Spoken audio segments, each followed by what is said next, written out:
എക്സാമിന് സ്റ്റാറ്റിസ്റ്റിക്സ് എന്നുള്ള ചാപ്റ്ററിൽ നിന്നും ഉറപ്പായിട്ട് ചോദിക്കുന്ന ഒരു ചോദ്യം നോക്കിയാലോ? അപ്പോൾ ഈ ഒരൊറ്റ ചോദ്യത്തിലൂടെ നിങ്ങൾക്ക് 5 മാർക്കാണ് കിട്ടാനായിട്ട് പോകുന്നത്. അപ്പോൾ നമുക്ക് സമയം കളയാതെ നമ്മുടെ ക്വസ്റ്റ്യനിലോട്ട് പോവാം. ഒരു പ്രദേശത്തെ കുറേ വീടുകളെ വൈദ്യുതി ഉപഭോഗത്തിന്റെ അടിസ്ഥാനത്തിൽ തരംതിരിച്ച പട്ടികയാണ് ചുവടെ. അപ്പോൾ ഒരു സ്ഥലത്തുള്ള കുറച്ച് വീടുകളെ എന്താണ് അവരുടെ ഇലക്ട്രിസിറ്റി യൂസേജിനനുസരിച്ചിട്ട് തരംതിരിച്ചിട്ടുള്ള ഒരു ടേബിളാണ് കൊടുത്തിരിക്കുന്നത്. അപ്പോൾ നിങ്ങളുടെ ടേബിള് കൃത്യമായിട്ട് വായിച്ചു നോക്കാം. ക്വസ്റ്റ്യൻ ഇതാണ്: സങ്കല്പ പ്രകാരം 17ാമത്തെ കുടുംബത്തിന്റെ വൈദ്യുത ഉപഭോഗം എത്ര യൂണിറ്റ് ആണ്? ഓക്കെ, ഇങ്ങനെയാണെങ്കിൽ 17ാമത്തെ ആ ഒരു കുടുംബത്തിന്റെ ഇലക്ട്രിസിറ്റി യൂസേജ് എത്രയായിരിക്കും എന്നതാണ് ചോദ്യം. അപ്പൊ നമുക്ക് അറിയില്ല, ഇതിങ്ങനെ ഒരു ഓർഡറിൽ തന്നിട്ടില്ല. 100 തൊട്ട് 110 വരെ വൈദ്യുതി ഉപയോഗമുള്ള 7 വീടുകൾ, 110നും 120നും ഇടയിൽ 9 വീട്, 120നും 130നും ഇടയിൽ 110 വീട്, അങ്ങനെയാണ് തന്നിട്ടുള്ളത്. അപ്പോൾ ഈ ചോദ്യത്തിന് ഉത്തരം വേണമെങ്കിൽ നമ്മൾ എന്ത് ചെയ്യണം? ക്യുമുലേറ്റീവ് ഫ്രീക്വൻസി എഴുതണം അല്ലേ? അപ്പോൾ ഇങ്ങനെ വിഭാഗമായിട്ട് വരുമ്പോൾ നമ്മൾ ക്യുമുലേറ്റീവ് ഫ്രീക്വൻസി എഴുതണം. കൂടെ വേറൊരു കാര്യം കൂടെ എഴുതാനുണ്ട്. അപ്പോൾ ആദ്യം നിങ്ങൾ എന്ത് ചെയ്യണം? ഈ തന്നിട്ടുള്ള ടേബിള് അങ്ങനെ തന്നെ എന്ത് ചെയ്യുക? കോപ്പി ചെയ്യാം. ഒരു തെറ്റും കൂടാതെ, ഒരൊറ്റ തെറ്റ് വരരുത്. ഇവിടെ ഈ നമ്പർ ഓഫ് ഹൗസ് ഹോൾഡ്സ് വീടുകളുടെ എണ്ണത്തിലൊക്കെ ഒരു ചെറിയ തെറ്റ് വന്നാൽ നമ്മുടെ ഫുൾ ഉത്തരം തെറ്റിപ്പോവും. അതുകൊണ്ട് ഒരു തെറ്റും വരാതെ അങ്ങനെ തന്നെ പകർത്താം. റെഡി? ഇനി അത് കഴിഞ്ഞിട്ട് എന്താണ്? ഞാൻ ഓൾറെഡി ഇവിടെ പകർത്തി വെച്ചിട്ടുണ്ട്. ഇനി നമുക്ക് എന്താണ് 2 കോളം കൂടെ എക്സ്ട്രാ വേണം. ആദ്യത്തെ കോളം ഇത്രയേ ഉള്ളൂ. നിങ്ങൾ ആദ്യത്തെ വിഭാഗം നോക്കുക, ക്ലാസ് നോക്കാം. 100നും 110നും ഇടയിൽ, അതായത് 110 വരെയുള്ളത്, അപ് ടു 110. അപ്പോൾ ഇവിടെ എന്താണ് എഴുതുന്നത്? അപ് ടു 110, 110 വരെ. അടുത്തത് 120 വരെ. അപ്പോൾ ഇവിടെ എന്ത് എഴുതണം? അപ് ടു 120, 120 വരെ. 130 വരെ, 140 വരെ, 150 വരെ. ഓക്കെ, അപ് ടു 150 അങ്ങനെ എഴുതി. ഇനി ഇവിടെയാണ് നമുക്ക് അപ്പുറത്തെ കോളത്തിലാണ് ക്യുമുലേറ്റീവ് ഫ്രീക്വൻസി എഴുതേണ്ടത്. അപ്പോൾ ഇവിടെ എന്താണ്? 110 വരെ. 110 വരെ എത്ര പേരുണ്ട്? 7 കുടുംബങ്ങളുണ്ട്. സോ അത് എളുപ്പമാണ്, 7 കുടുംബം. അടുത്തത് എന്താ? 120 വരെ. 120 വരെ ഉപഭോഗമുള്ള എത്ര കുടുംബങ്ങൾ അവിടെ ഉണ്ട്? 9 കുടുംബമാണോ ഉള്ളത്? അല്ല. കാരണം 120 വരെ എന്ന് പറയുമ്പോൾ 120ന് താഴെയുള്ള ഏത് യൂണിറ്റും, 120ന് താഴെ ഏത് വാല്യൂം ഏതിൽ തന്നെയാണ് പെടുക? ഈ 120 വരെ എന്നുള്ള ഒരു സെക്ഷനിലാണ് പെടുന്നത്. അപ്പോൾ 120 വരെ എന്ന് പറയുമ്പോൾ ഏതൊക്കെ വീടുകൾ വിടും? ഈ 7 വീടും ഈ 9 വീടും കൂടെയാണ് 120 വരെ എന്നുള്ള ഒരു ഇതിൽ പെടുന്നത്. അപ്പോൾ 9 + 7. അപ്പോൾ എങ്ങനെയാണ് ഇത് കണ്ടുപിടിക്കുക? ഇവിടെ ഇതാണ് നമ്മുടെ ക്യുമുലേറ്റീവ് ഫ്രീക്വൻസി എന്ന് പറയുന്നത്. അപ്പോൾ ഈ 120 വരെ എന്ന് പറയുന്നിടത്ത് എന്ത് എഴുതണം? തൊട്ട് മുകളിലുള്ള 7ഉം ഈ 9ഉം കൂടെ ഇങ്ങനെ ആഡ് ചെയ്ത് കൊടുക്കുക. അപ്പം എത്രയാണ്? 16. അടുത്തതോ 130 വരെ. 130 വരെ എന്ന് പറയുമ്പോൾ അപ്പം എന്താ? ഈ 3 ആൾക്കാരും അതിൽ പെടും. അപ്പം എത്രയാണ്? 16 + 10, 26. അടുത്തതോ 140 വരെ. സോ ഈ 26ഉം ഈ 10ഉം കൂടെ ആഡ് ചെയ്യുന്നു, 36. 150 വരെ എന്ന് പറയുമ്പോൾ എല്ലാ കുടുംബങ്ങളും പെട്ടു. അതായത് 36 + 9, 45.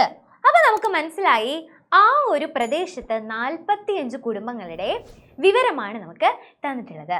ഇനി നമുക്ക് എന്ത് വേണം? 17ാമത്തെ കുടുംബത്തിന്റെ വൈദ്യുത ഉപഭോഗം വേണം. ഇവിടെ നോക്കിക്കോ, ഇവിടെ 16ാമത്തെ കുടുംബം വരെയാണ് ഈ ഒരു സ്ഥലത്ത് പെടുന്നത് അല്ലേ? 7ാമത്തെ കുടുംബം വരെ ഇതാ ഈ ക്ലാസ്സിൽ പെട്ടു. 7ാമത്തെ കുടുംബം വരെ ഈ ക്ലാസ്സിൽ പെട്ടു. ഇനിയോ 7 കഴിഞ്ഞാൽ 8 തൊട്ട് 16ാമത്തെ കുടുംബം വരെയാണ് ഏത് വിഭാഗത്തിൽ, ഏത് ക്ലാസ്സിൽ? 110നും 120നും ഇടയിൽ വൈദ്യുത ഉപഭോഗം വരുന്നത്. ആരൊക്കെ? 8 തൊട്ട് 16 വരെയുള്ള കുടുംബങ്ങളാണ് 110നും 120നും ഇടയിൽ വൈദ്യുത ഉപഭോഗം ഉള്ളത്. അപ്പോൾ 17ാമത്തെ കുടുംബം ഏത് വിഭാഗത്തിലായിരിക്കും, ഏത് ക്ലാസ്സിലായിരിക്കും? ഒരു സംശയവുമില്ല. 16 കഴിഞ്ഞാൽ 17 മുതൽ 26 വരെയുള്ള കുടുംബങ്ങൾ ഏത് ക്ലാസ്സിലാണ്? ഈ ക്ലാസ്സിലാണ്. ഓക്കെ, ഈ ക്ലാസ്സിലാണ്. അപ്പോൾ ഈ ഒരു ക്ലാസ്സിലാണ് നമ്മുടെ 17ാമത്തെ കുടുംബം വരിക എന്ന് മനസ്സിലായി. അതായത് 17ാമത്തെ കുടുംബത്തിൻ്റെ വൈദ്യുത ഉപഭോഗം, ഇലക്ട്രിസിറ്റി യൂസേജ് എന്ന് പറയുന്നത് 120നും 130നും ഇടയിലുള്ള ഏതോ ഒരു സംഖ്യ ആവാം. അപ്പോൾ ആ സംഖ്യ കൃത്യമായിട്ട് ഏതാണെന്ന് നമുക്ക് അറിയില്ല. അപ്പോൾ അതിന് വേണ്ടിയിട്ടാണ് നമ്മൾ ഈ സങ്കല്പ പ്രകാരം എന്നുള്ള ഒരു രീതിയിൽ ചെയ്യുന്നത്. നമ്മൾ അസ്യൂം ചെയ്യാണ് കുറേ കാര്യങ്ങളൊക്കെ. അപ്പോൾ 17ാമത്തെ കുടുംബത്തിൻ്റെ വൈദ്യുത ഉപഭോഗം എന്ന് പറയുന്നത് എങ്ങനെ കണ്ടുപിടിക്കും? ഇതൊക്കെ നമ്മൾ ഡീറ്റെയിൽ ആയിട്ട് പഠിച്ചിട്ടുള്ളതാണ്. X17 എന്ന് പറയുന്നത് 16ാമത്തെ കുടുംബത്തിൻ്റെ വൈദ്യുത ഉപഭോഗം X16 പ്ലസ് ഇവിടെ ഒരാളുണ്ട് D/2. ഇത് പഠിച്ചു വയ്ക്കാം. റെഡി? അപ്പോൾ X17 എന്ന് പറയുന്നത് X16 പ്ലസ് D/2 ആണ്. റെഡി? അപ്പോൾ എന്താണ് X16 എന്ന് പറയുമ്പോൾ 16ാമത്തെ കുടുംബത്തിൻ്റെ വൈദ്യുത ഉപഭോഗം? നോക്കിയേ, 16ാമത്തെ കുടുംബം എന്ന് പറയുന്നത് ഈ ക്ലാസ്സിലെ അവസാനത്തെ ആളാണ്. അപ്പോൾ ആളുടെ വൈദ്യുത ഉപഭോഗം എത്രയായിരിക്കും? 120 ആയിരിക്കും. സിമ്പിളാണ്. അപ്പോൾ 16ാമത്തെ കുടുംബം എന്ന് പറയുന്നത് ഈ ക്ലാസ്സിലെ അവസാനത്തെ ആളായതുകൊണ്ട് ആളുടെ ഉപഭോഗം 120. അപ്പോൾ അതാ X16 120 പ്ലസ് D/2. D എന്താ? D അറിയില്ല. അപ്പോൾ D കണ്ടുപിടിക്കണം. D എന്ന് പറയുന്നത് ഇത്രയേ ഉള്ളൂ. നമ്മൾ ഓൾറെഡി 17ാമത്തെ കുടുംബം ഈ ക്ലാസ്സിലാണ് എന്ന് പറഞ്ഞിട്ടുണ്ട് അല്ലേ? ഈ ക്ലാസ്സിലാണ് നമ്മുടെ 17ാമത്തെ കുടുംബം എന്ന് പറഞ്ഞു. അപ്പോൾ എന്ത് ചെയ്യണം എന്നറിയോ? ഈ ഇൻ്റർവെല്ലിൻ്റെ ഡിഫറൻസ് നോക്കുക. അതായത് 130 മൈനസ് 120 ഡിവൈഡഡ് ബൈ ഈ ഇൻ്റർവെല്ലിൽ എത്ര കുടുംബങ്ങളുണ്ട്? 10 കുടുംബങ്ങളുണ്ട്. സോ 130 മൈനസ് 120 ബൈ 10, അതായത് 10/10. 1 D എത്ര കിട്ടി? 1 എന്ന് കിട്ടി.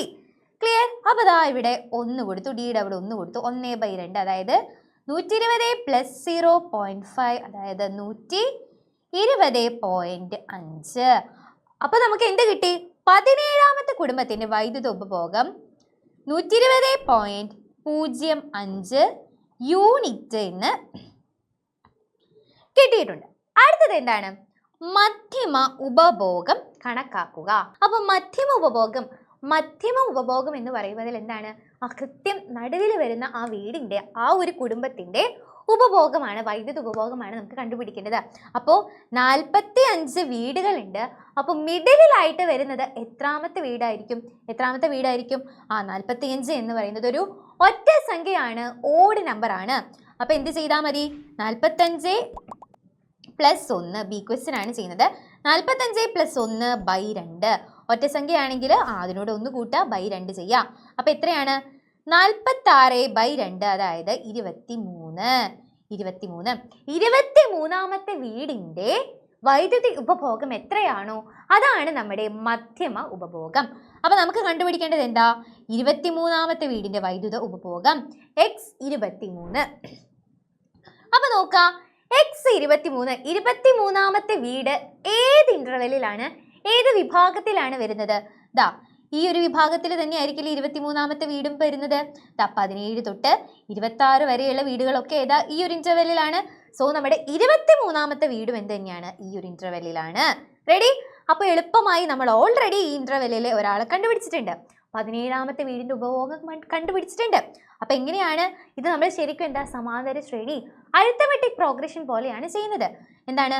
17ാമത്തെ പദം കണ്ടുപിടിച്ചു. ഓക്കെ, അങ്ങനെയാണെങ്കിൽ 23ാമത്തെ പദം എന്തായിരിക്കും? 17ാമത്തെ പദത്തിൻ്റെ കൂടെ കോമൺ ഡിഫറൻസ്, പൊതുവ്യത്യാസം എത്ര എണ്ണം ആഡ് ചെയ്യണം? എത്ര കോമൺ ഡിഫറൻസ് ആഡ് ചെയ്യണം?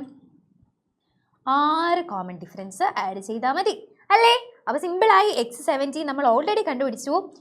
120.05 പ്ലസ് 6D. D എന്താണ്? D 1 ആണ്. സോ 6 × 1, അതായത് 120.05 പ്ലസ് 6 × 1 6. അപ്പോൾ 126.5 എന്ന് കിട്ടി. സോ നമുക്ക് ഇവിടെ നിന്ന് എന്ത് കൺക്ലൂഡ് ചെയ്യാം? മധ്യമ ഉപഭോഗം. ഓക്കെ, മധ്യമ ഉപഭോഗം എന്ന് പറയുന്നത് എത്രയാണ്? മധ്യമ ഉപഭോഗം എന്ന് പറയുന്നത് എത്രയാണ്? 126.5 യൂണിറ്റ് ആണ്. ക്ലിയർ ആണോ? അപ്പോൾ ഇതിലെന്താണ്? ഈ X17 കണ്ടുപിടിക്കുന്നത് തെറ്റിക്കഴിഞ്ഞാൽ എന്തും തെറ്റും? ഈ മധ്യമ ഉപഭോഗവും തെറ്റും. ഇനി D തെറ്റിക്കഴിഞ്ഞാൽ X17 തെറ്റും. നിങ്ങളിവിടെ എഴുതുന്ന ഈ കുമുലേറ്റീവ് ഫ്രീക്വൻസി തെറ്റിക്കഴിഞ്ഞ് കഴിഞ്ഞാൽ എല്ലാം തെറ്റും. അപ്പോൾ കൃത്യമായിട്ട് ഓരോരോ കാര്യങ്ങളും ചെയ്ത് പഠിക്കാം. അപ്പോൾ ഇതുപോലത്തെ കൂടുതൽ ക്വസ്റ്റ്യൻസ് നമുക്ക് ഇന്ന് വൈകുന്നേരം 7 മണിക്കുള്ള ലൈവിൽ ഡിസ്കസ് ചെയ്യാം. അപ്പോൾ സ്റ്റാറ്റിസ്റ്റിക്സ് എന്നുള്ള ചാപ്റ്ററിൻ്റെ ഒപ്പം സോളിഡ്സ് എന്നുള്ള ചാപ്റ്ററും സർക്കിൾസും ഉണ്ടായിരിക്കും. അപ്പോൾ ഇനി 7 മണിക്ക് നമുക്ക് ലൈവിൽ കാണാം.